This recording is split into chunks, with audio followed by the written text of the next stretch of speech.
Hey Greg, nice to see you. Nice to see you, Michael. How are you? How things going over there?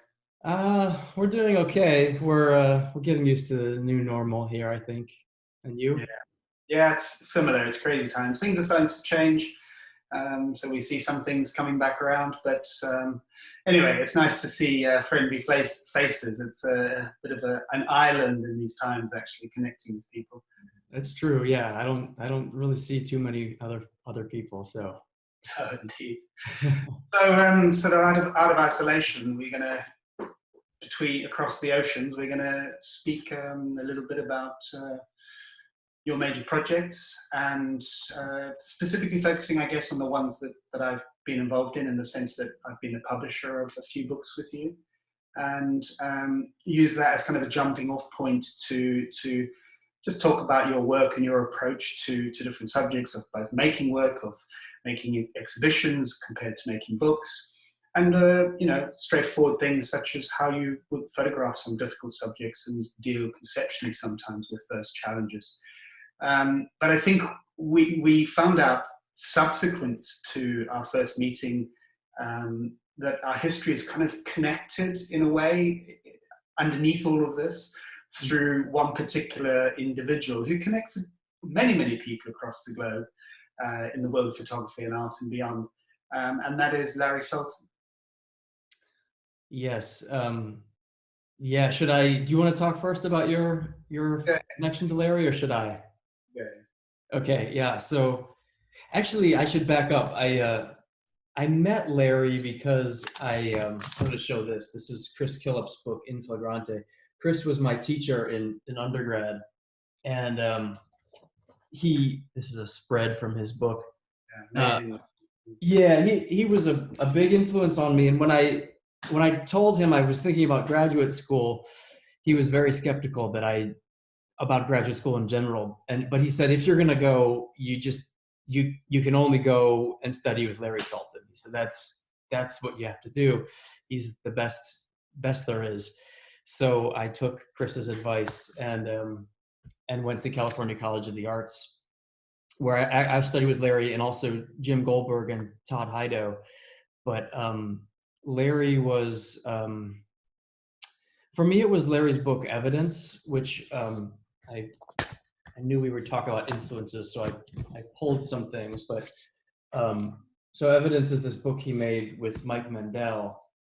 And for me, thinking about this book was probably the most influential of his projects on me. There are these pictures he and Mandel pulled from archives, police archives and science industry archives, and they were, documentary evidence. But then they reappropriated them into this book where they became poetry or fiction or something, and that really interested me, the way the genre of the work shifted from one thing to another. And then also just this feeling of like opening that book and going on this journey where you're carried along, kind of like almost in the way like a children's book or a fairy tale, where you open the book and you're just, there's this magic or sense of wonder and there's this openness to this journey that you go on, that I think has really influenced me whenever I think about bookmaking or opening a book and then trying to interpret it. I guess the thing that's unusual about, that I think is quite surprising about you mentioning Evidence, is the sense that it doesn't have that traditional photographic subject as project, if you like, approach that most photographers work with nowadays. Do you know what I mean? In the sense that you approach a particular place or a particular idea and you photograph extensively, and then you build up your collage of idea through the kind of conflation of a large body of images. That's done in reverse. Evidence is built in reverse, and it's kind of these sonnets or haikus, if you like, built up into creating this open-ended narrative, this extraordinary, with all these jumping off points, that is very unlike so much photographic practice. That I think you can see has influenced your work, because you don't photograph it in that very concerted way of making pictures of a particular type of building as being the subject and giving great meaning. Yeah, that's such an interesting way of thinking about it, especially in relation to Pictures from Home, which is such a specific sort of, subject matter where it's contained within the walls of his parents' home. But yeah, and I want to talk to you about Pictures from Home as well, but I was thinking about, I think what you just said about evidence is really interesting to me, because photographers have this sort of tunnel vision sometimes when they sort of like do their projects. And I think one of the things that interests me about a book like that is that its boundaries are sort of big and unwieldy and harder to define. I like that sort of mess, a little bit of mess in a. No, absolutely. And out of interest, just getting back to the Chris Killip thing, was the reason that Chris was aghast at the notion that you would go to graduate school and do photography partly because of what you were studying? Because I always think it's very relevant for people to know that you weren't studying an art subject. Well, you were studying literature, weren't you? Yeah, I studied history and literature, and I took a course with Chris in undergrad, and it really did sort of change my path in life, although it wasn't clear to me that was happening at the time. But I think Chris was concerned basically that that it was just going to be a hard path for me. I didn't have, and I think Chris he was kind about it actually, but I don't think I had like a natural gift as like a superstar photographer. I was just fascinated and in love with it and excited. And I think he sort of was like, I don't know if MFA is the right thing. It's very funny at graduation, he pulled my dad aside and sort of said like, this is a very, very rough road Greg is interested in, and he sort of like scared the daylights out of my dad. But I think that was more it. But he knew Larry a little, and he knew that Larry was sort of the best, I think in his mind, the best out there.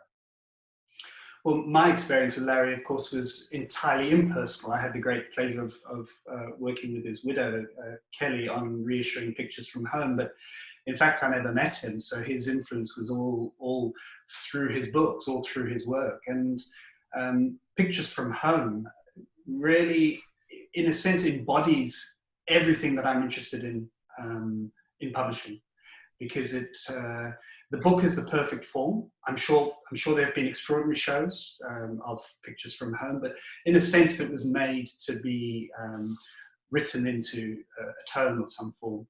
And that combination of text, of writing, and proximity to image and relation to image, and then also the bringing together of historical works, historical references, his family albums, his family Super 8 videos, and cutting those to kind of create this stream of consciousness which references both his own relationship to his parents, their aging and our own mortality, his development, the difficulties of his relationship to his father in particular, and also running through it all, the nature of the medium of photography.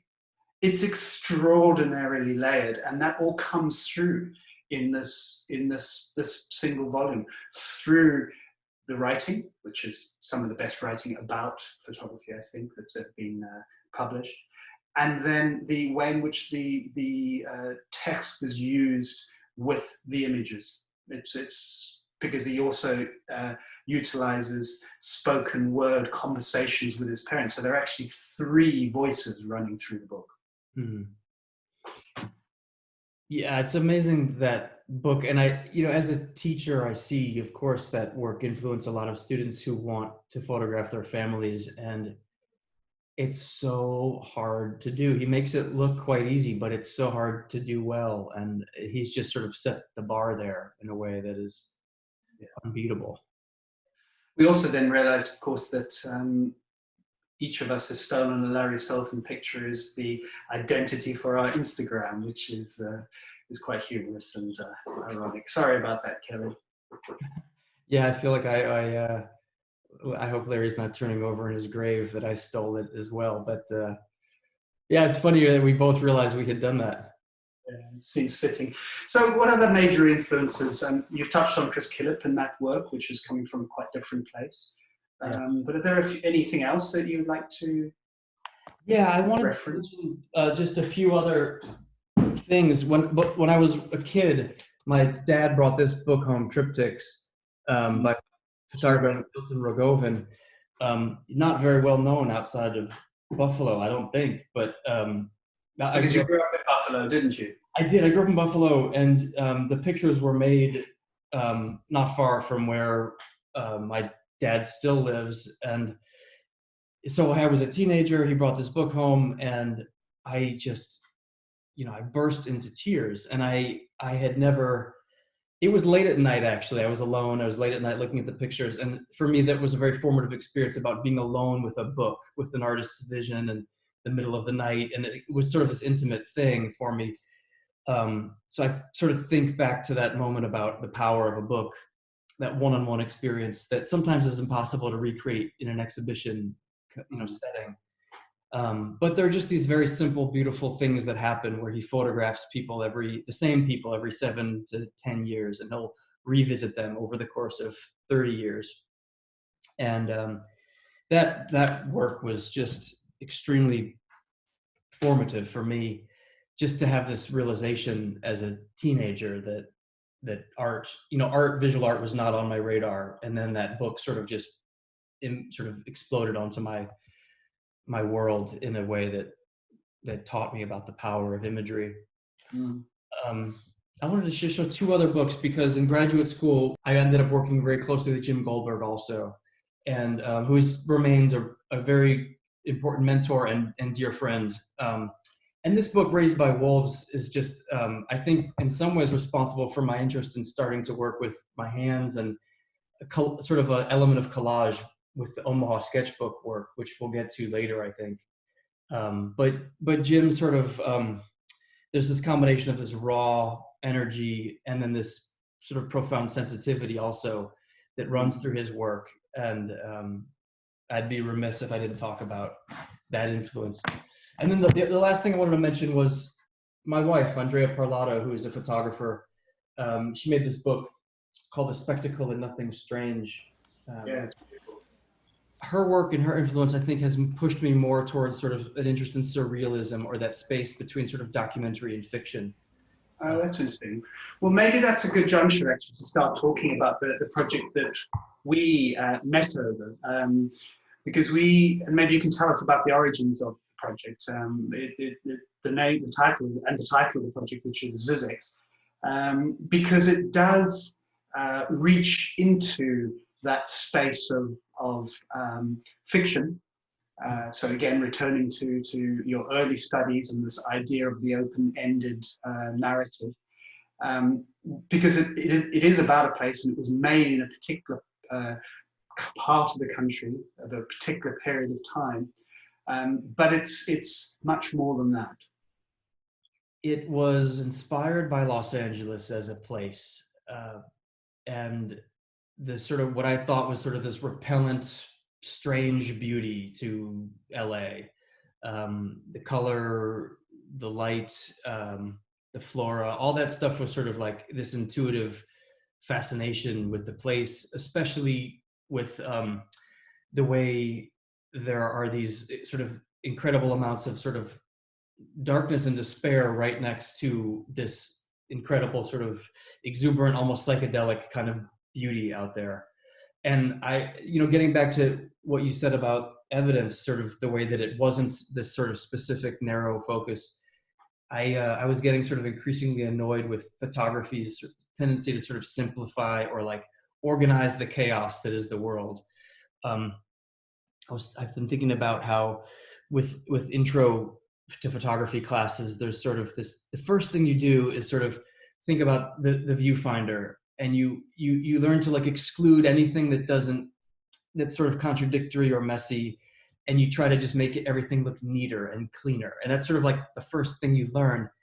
And I was thinking about LA as this place where, what if you sort of do the opposite and you just keep looking beyond the edges at like what's next to this, what's next to that, and then the project becomes like increasingly unwieldy and messy, and to the point where it's almost like a city that becomes sort of impossible to describe or categorize. And and then just embracing all of those contradictions and idiosyncrasies.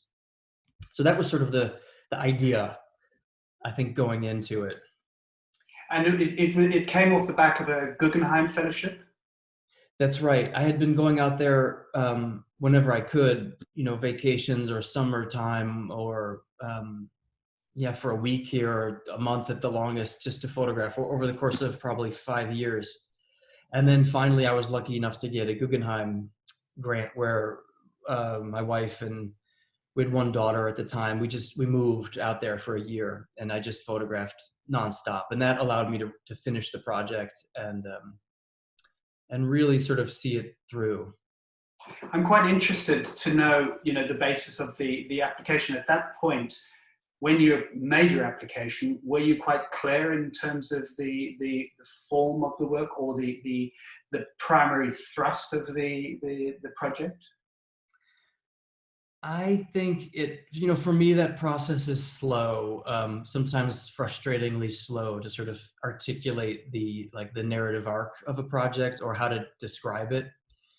In this kind of situation, the words often come later, when the book is about to be published. I figure out how to talk about it.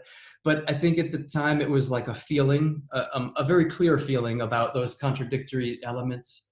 But I don't think the structure or what it was totally clear.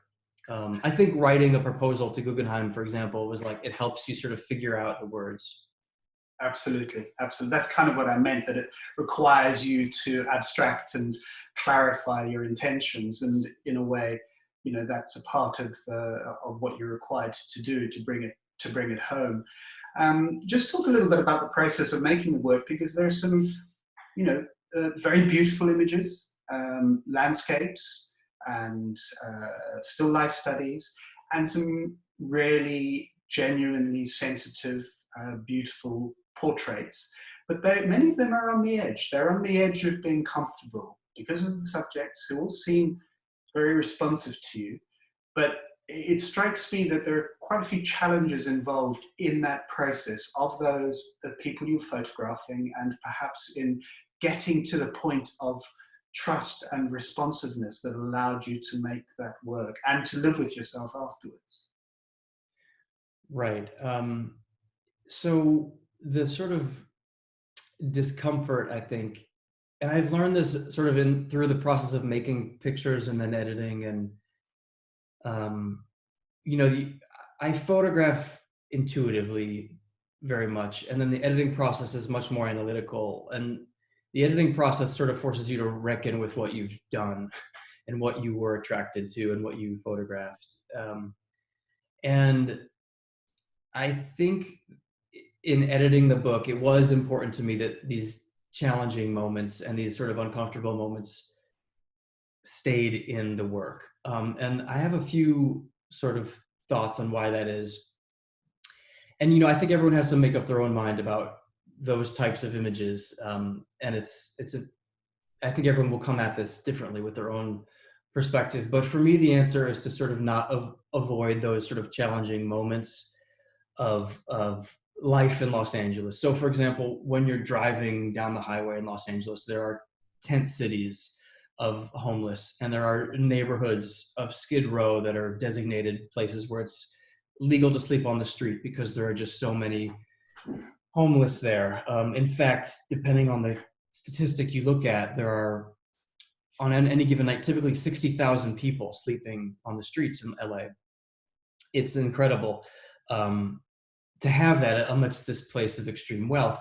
And I was also thinking about Hollywood as this place where, perhaps more than anywhere in the world, that produces images of sort of upper middle class white people for the most part. And yet the city itself is only, and very few people know this, the city is only 29% white. And so you have this massive homeless population, this small white population, and then this incredible factory of production of images in the form of Hollywood. And I felt personally that sort of to make a series of pictures that was inspired by LA that sort of didn't deal with those issues and the homeless, I would have had to sort of studiously avoid them, in the way, and I didn't want to do that. And the result is that there are these sort of moments in the book that are uncomfortable, but I think actually the reality is an uncomfortable one. And so arguably the art inspired by this place should also feel uncomfortable. And maybe, maybe all art on some level, if it's working, should make the viewer squirm or feel unsettled. And I know that I respond to work that sort of makes me, I'm okay with it and sort of invite that, I think, as a viewer, with work that makes me sort of question what it is that I'm thinking, or question sort of how I feel and my own levels of comfort. I mean, I was thinking about this in relation to two other artists who are like extremes, who have dealt with homelessness in particular. I think about Martha Rosler's project on the Bowery, where no images are made in a very deliberate way. And it's sort of this brilliant, like somewhat academic way of thinking about how can you think about or represent the homeless. And then on the other hand, I think about Boris Mikhailov's work, Case History, and which is totally sort of, if Rossler's project is very tasteful and academic, if you will, Mikhailov's is sort of deliberately tasteless, even though that's maybe not a fair word, but he's brilliantly, I think, sort of like embracing that aesthetic. And in a way, I think like what we all do, whether we admit it or not, when we see homelessness, is we often choose not to see it, or if we do see it, we choose to forget it, whether we admit that to ourselves or not. And what Mikhailov's book does, I think, is just make it impossible to forget this homeless population. They're just seared. These images are just seared into your retina. And as uncomfortable and unsettling as they are, for me, they're quite powerful for that reason.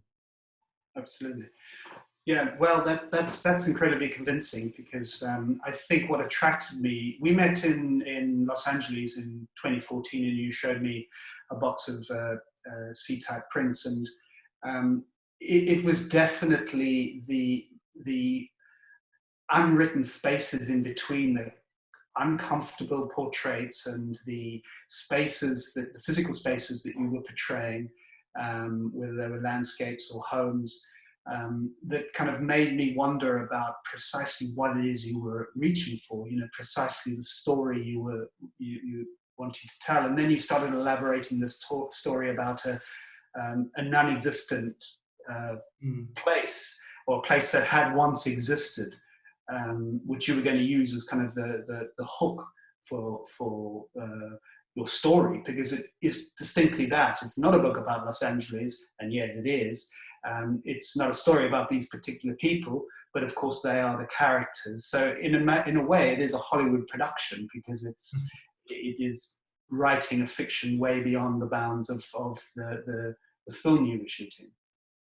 That's an interesting way of putting it. I mean, I felt very much like I was sort of more so than ever acting as a director.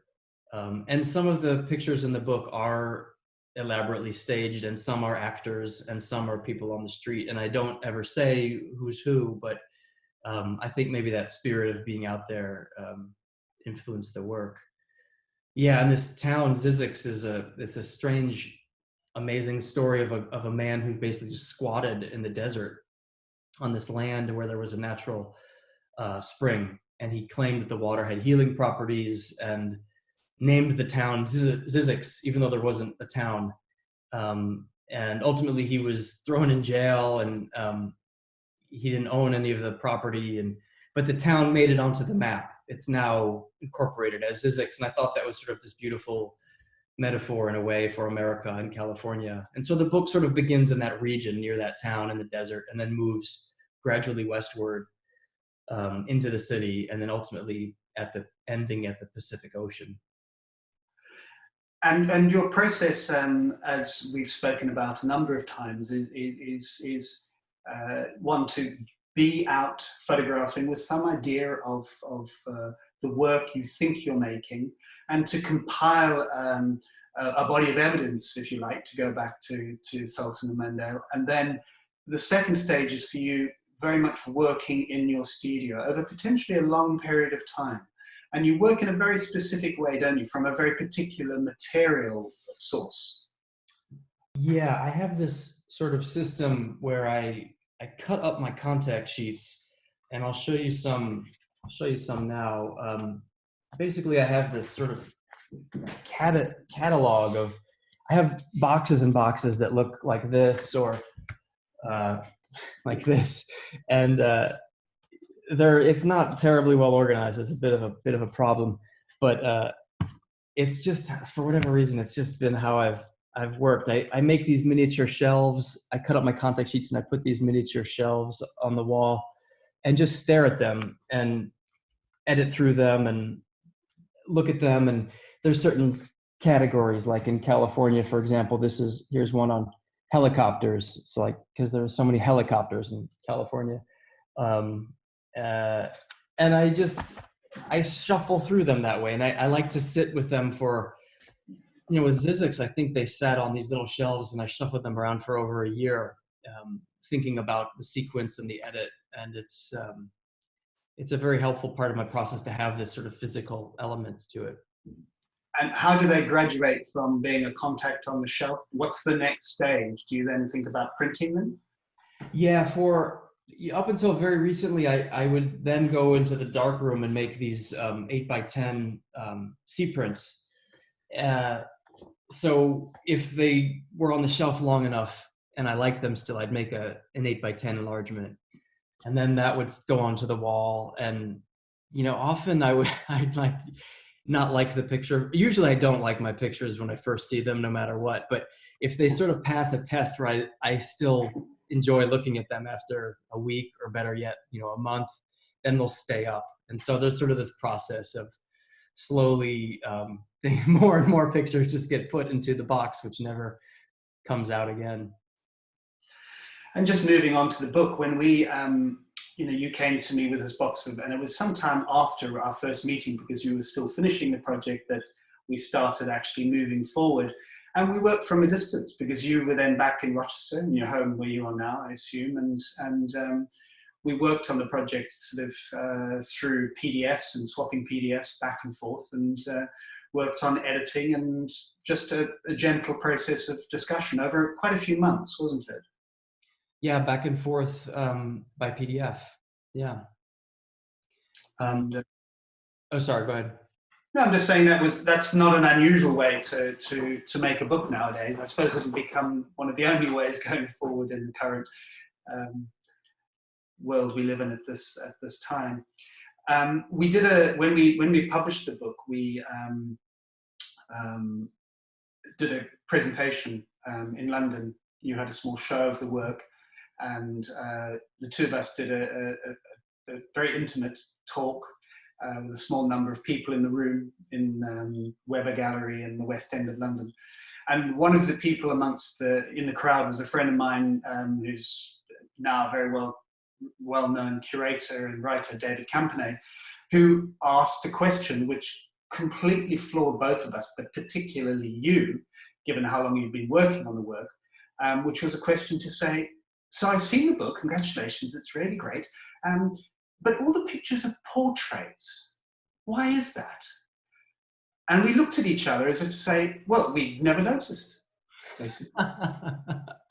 I remember sort of panicking when he asked that, because I thought, well, it's such an obvious thing, and I've been doing it for years, and I wasn't anticipating that question. And at the moment, I thought, well, it's because I was thinking about it in book form, and to put a horizontal all of a sudden into sort of this flow, to get back to this notion of being carried along a journey, the horizontal somehow in my mind would have just completely destroyed this feeling of flow. All of a sudden you'd be looking at a book that was designed instead of being sort of in this journey. So somehow eliminating that variable really helped. And you can see actually in my catalog here, my horizontal category it's quite small. I don't have very many pictures in it. So there's one, but very few. Yeah, that was a funny surprise though when he asked that. It was so insightful in the way he typically is, and the fact is that the process of working with you through PDFs and everything was very, very enlightening, because the people I like to work with most have a very clear idea of what it is they're doing and what they want to make, but at the same time will also listen, because obviously I've made a lot of books and I have an opinion, and Sometimes it's relevant, often it isn't. But I think for me, the most salient moment in the whole process of arriving at the sequence was at the end of a week on a Friday evening, quite late in London, and we agreed between us, between you, me, and the designer, that we had the book done and we were ready to, to go on Monday to deliver files, etc., etc. And I came back in on Monday morning, and you'd sent an email the previous evening where you tweaked it one more time. You made one little change that shifted up, that really, really put it into another ballpark. My point being that the trust, it was all down to you to for us to try and make you make the best book you possibly could, because clearly it's your book. And that was the process of eliciting that from you by challenging you. Yeah, that's funny because it makes me laugh, because of course I was, pushing the deadline there with my tinkering.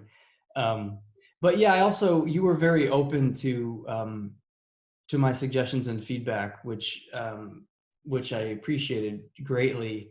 I think also for me in the editing process, one of the things that really stood out was this moment. I don't remember exactly how it came about, but in the sort of editing where the sequence all of a sudden shifted from starting in the desert and moving to the ocean, it sort of gave the book this feeling of a, referenced the manifest destiny of the U.S. expanding westward, and then this sort of like magic pull that the Pacific has on people. All of a sudden, the book felt like it clicked, and so again, that was one of those things that happened in the editing process that was just essential. I mean, the book could have been published, I think, without that, and I would have dreaded, sort of in retrospect, that if we had published it without that element. I do remember one of the big struggles we had was with cover. Do you recall that? We really went around in circles for quite a bit of time and played with different images, and then I recall, I think it was either you or Lewis, but I'm pretty sure it was you who had the idea of extracting from the handmade checkerboard the dots, which ultimately became the cover, and really taking it a long, long way from any visual reference of the content, because it's so abstract.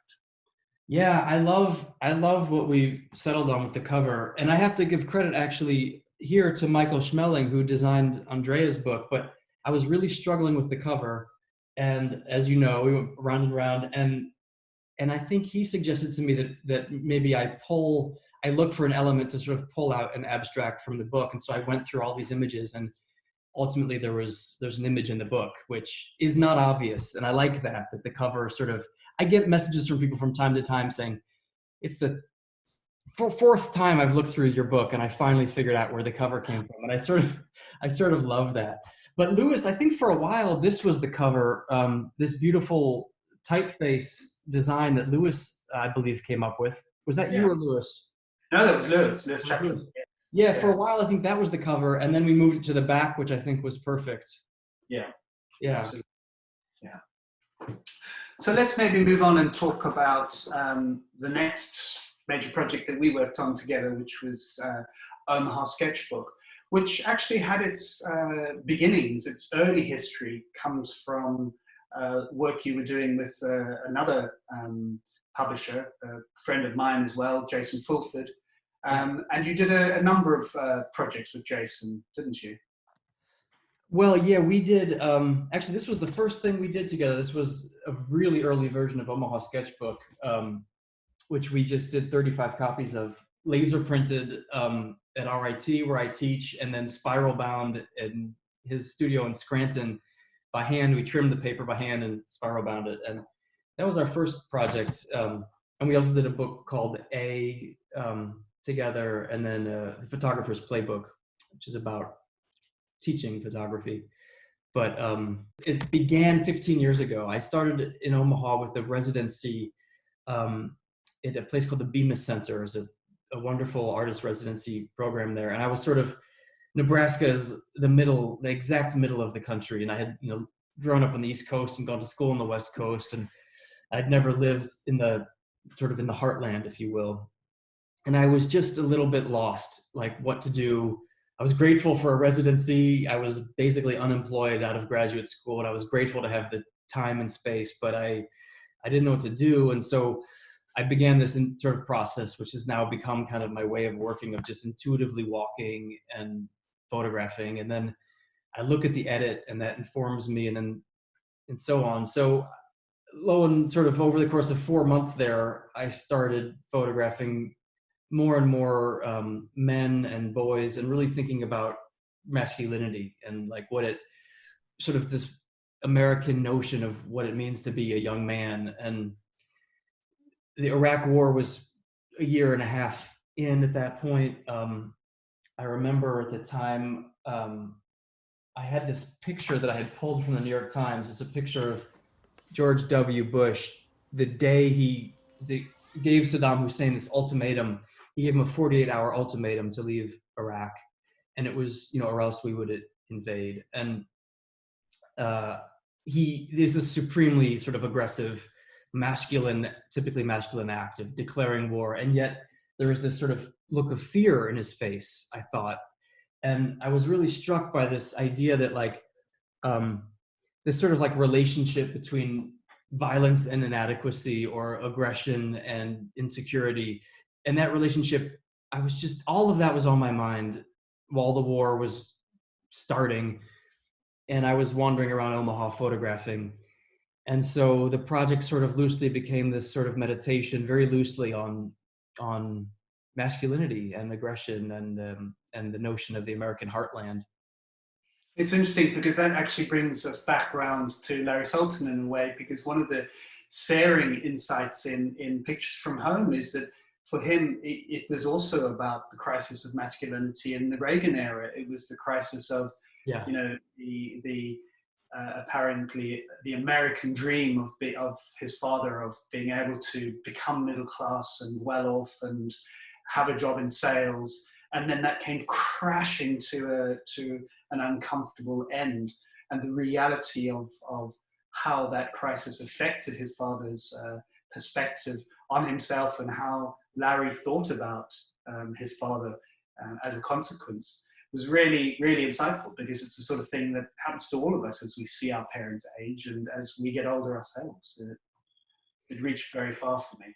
Yeah, it's so interesting you bring it back to that, because I remember in school, one of the spreads from that book that just it's still seared into my mind, is this image of his father in a bathing suit on one page, and then him in a bathing suit on the other page. And his father was this just, sort of Adonis, good-looking young man, and Larry was a good-looking guy too, but at the time there was a certain awkwardness to his age, and the vulnerability of being in a bathing suit, and it was just, and he was sort of poking fun of himself and his own vulnerability in that picture.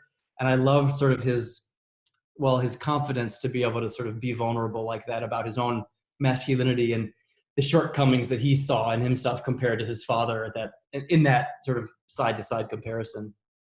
Absolutely.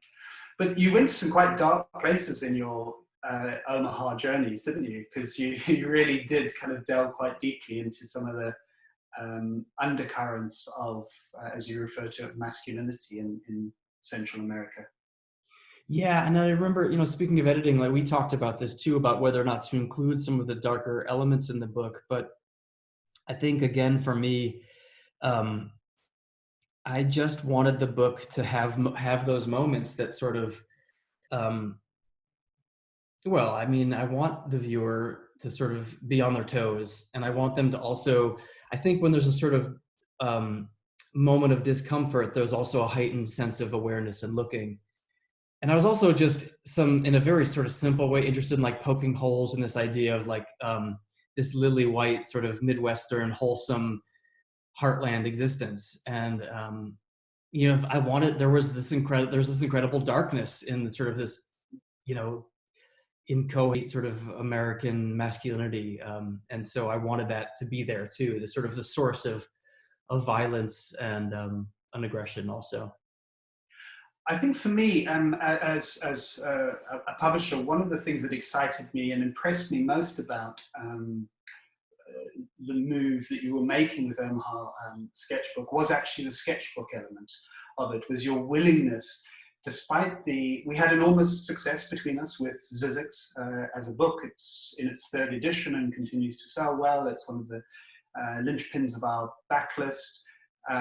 You had numerous shows, etc., etc. So, and it was a very, very particular treatment in that book, in the sense that the images, as we've identified, are all portrait, almost fill the frame, high resolution, strong details, partly to do with the color rendering and under the West Coast light.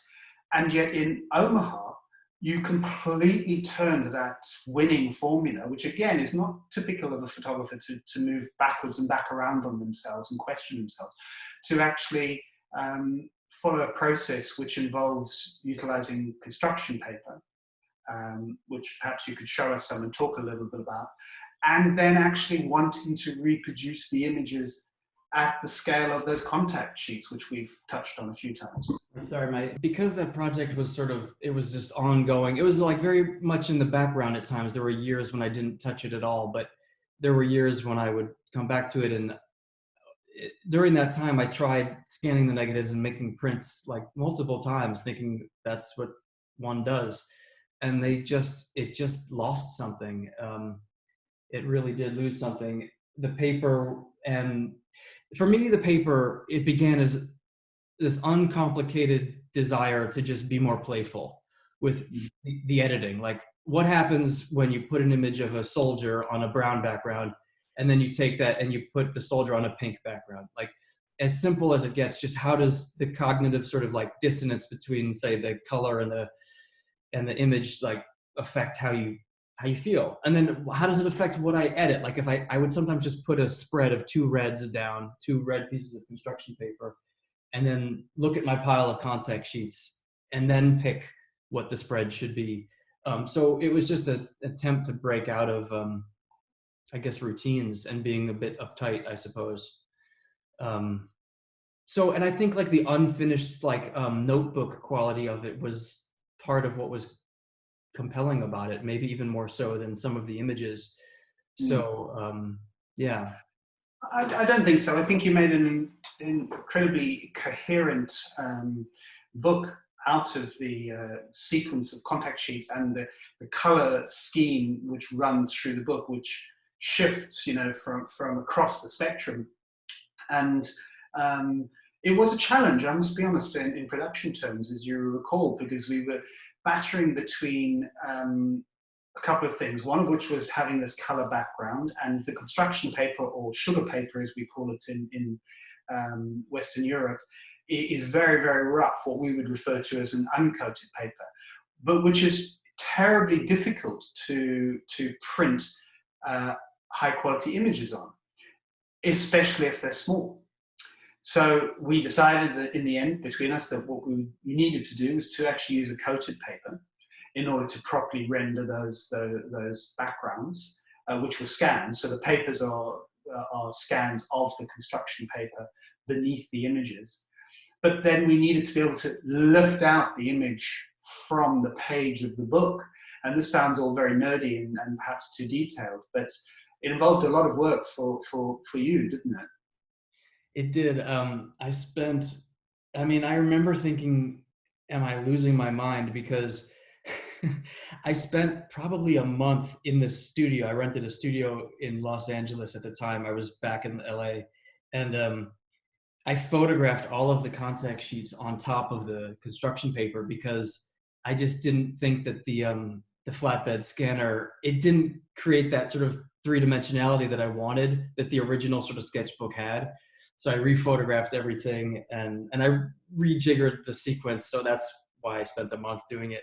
And then you guys with production did this amazing thing, which I didn't know was possible, but with the varnish, and I'm sure you could explain this better than I could, but the varnish sitting just on the image and not on the construction paper. So it creates this feeling of depth, and that you're looking at actually a shiny contact sheet on a matte paper, which was just, you guys somehow were able to mimic that perfectly.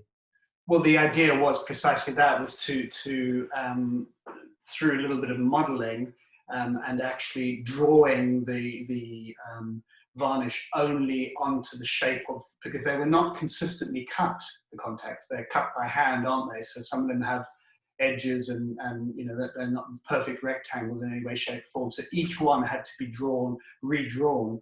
And then we used a silkscreen, offline silkscreen, heavy gloopy varnish to give that lift, to give that raising, which also fundamentally helps with the contrast, the color contrast in particular, and the details in such small images, which was a real concern of mine when we first discussed that, was the way in which you'd be able to allow them to sing separate from the grounds, the backgrounds.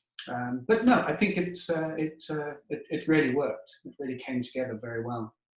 Yeah, I was a little nervous that it would be reproducible. In fact, when Jason and I did the first version, we scanned the colored paper and we just couldn't reproduce it properly, of course, on a laser printer. But one simple thing was that the shine of the paper and the contact sheet was the same, and so we ended up making it on white background. But I was thrilled that you were able to make it feel like it was the original sketchbook.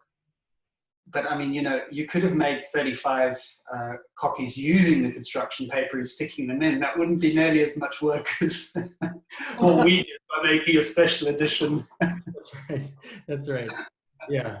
So can I just ask one final thing about the whole Omaha project, which I hope people will be interested in, because I always am interested in, as a publisher, understanding how photographers and artists move between the book and the wall, the exhibition space. And I'm brought to think of it because of, I can see in the background one of the installations that you've developed specifically relating to Omaha. And I think it's a really smart and very, very kind of insightful way that you thought about taking it beyond the book form.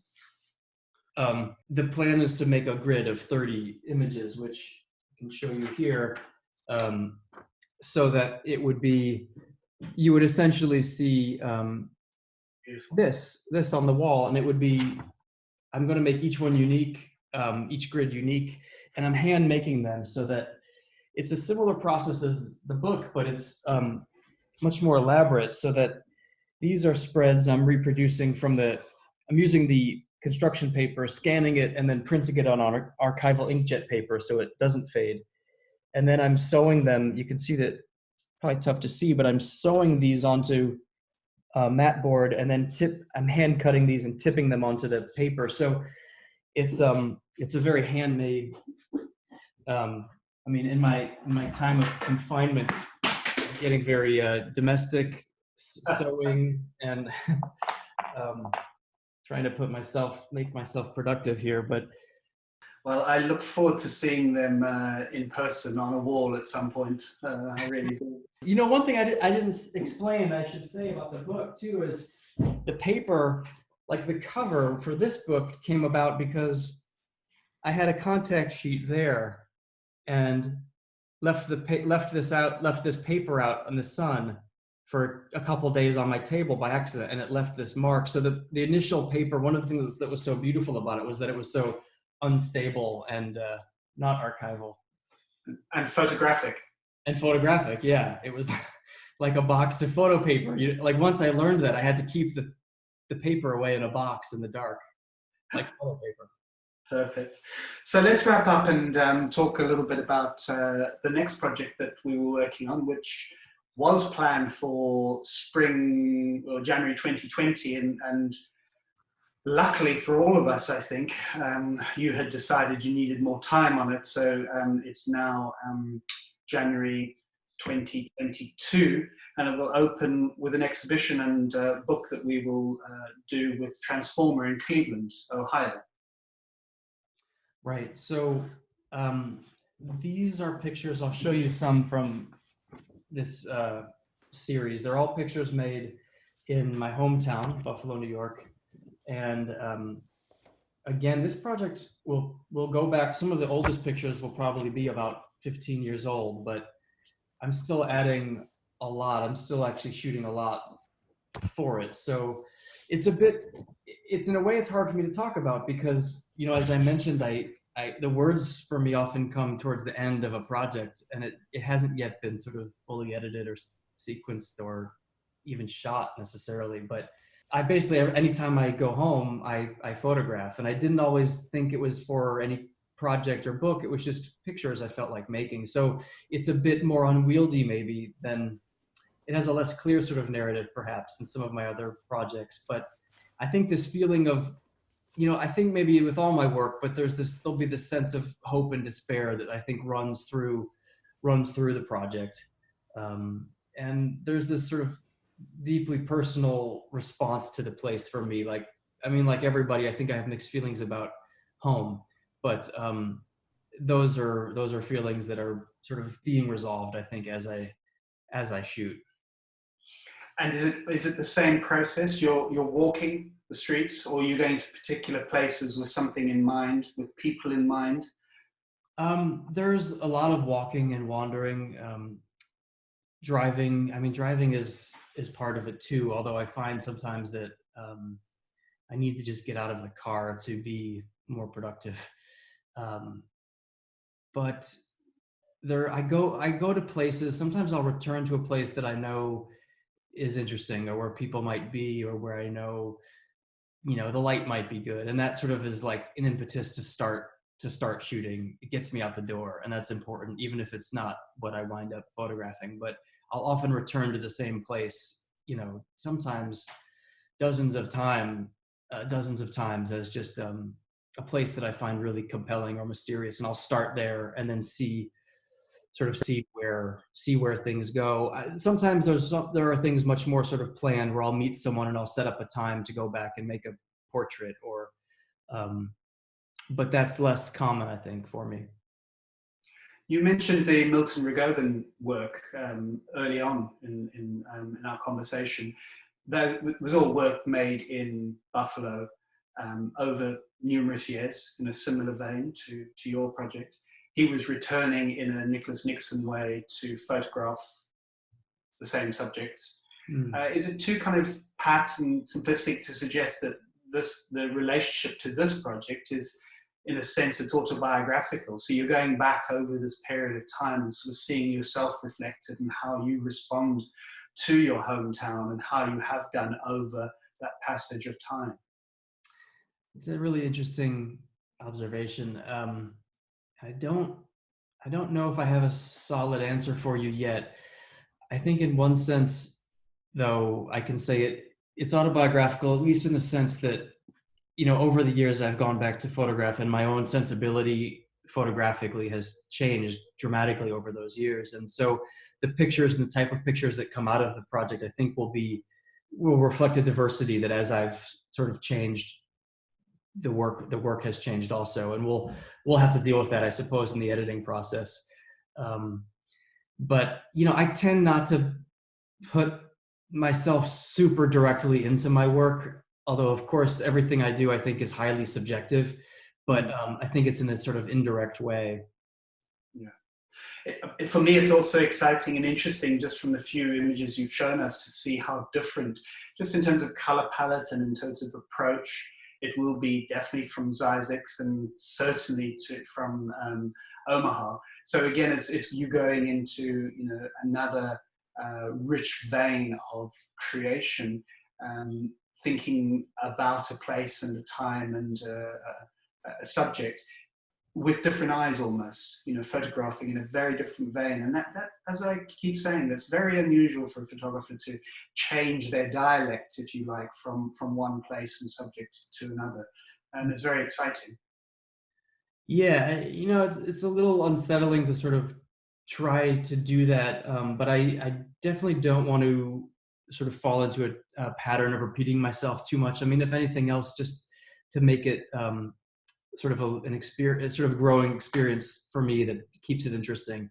But yeah, I think the Buffalo pictures will have this very sort of muted color palette certainly compared to the California pictures. I mean, I used to find like a blue sky sort of, tastelessly, saturated, until LA, sort of taught me to appreciate it. But in Buffalo, I think there'll be almost no blue skies and a lot of snow.